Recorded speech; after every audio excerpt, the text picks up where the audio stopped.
விவசாயிகள் வாரத்திற்கு 25,000 ரூபாய் வரை பணம் எடுத்துக் கொள்ளலாம் என மத்திய அரசின் அறிவிப்பு வெறும் அறிவிப்பாக மட்டுமே உள்ளதாகவும் விவசாயிகள் குற்றம் சாட்டியுள்ளனர். மத்திய அரசின் அறிவிப்பை வங்கிகள் செயல்படுத்தாததால் அவதிக்குள்ளாகி உள்ளதாக விவசாயிகள் தெரிவிக்கின்றனர். இது தொடர்பாக தமிழ்நாடு விவசாயிகள் சங்க நிர்வாகியுடன் எமது செய்தியாளர் நடத்திய நேர்காணலை தற்பொழுது பார்க்கலாம். சம்பா சாகுபடியாளர்கள் பயிர் செய்யக்கூடிய நிலைமையில் கூட்டுறவு சங்கங்கள், அதாவது விவசாய கூட்டுறவு சங்கங்களிலிருந்து ரூபாய்கள் பழைய ரூபாய்களை வாங்க மறுத்து கடன் சங்கங்களிலிருந்து கடன்கள் கொடுக்கவும் மறுத்து வருகின்றனர். அந்த நிலையில தற்பொழுது கூட்டுறவு விவசாயிகள் சங்கங்களும் தற்போது போராட்டத்தில் ஈடுபட்டு வருகிறார்கள். இந்த நிலையில நெல்லை மாவட்டத்தில் விவசாயிகளுடைய நிலைமை எப்படி இருக்கிறது என்று நமது விவசாயிகளுக்கு அவரிடம் கேட்டுக்கொள்ளலாம். பருவகால மழை தொடங்கி இருக்கக்கூடிய இந்த நேரத்தில் விவசாயிகள் கையில் யார் கையிலையும் பணம் கிடையாது.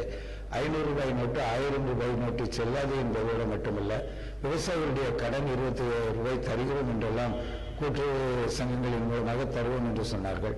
ஆனால் நெல்லை மாவட்டத்தில் மட்டுமல்ல, தமிழ்நாட்டில் இருக்கக்கூடிய எந்த கூட்டுறவு வங்கிகளுக்கும் இன்றைக்கு பணம் அனுப்பப்படவில்லை.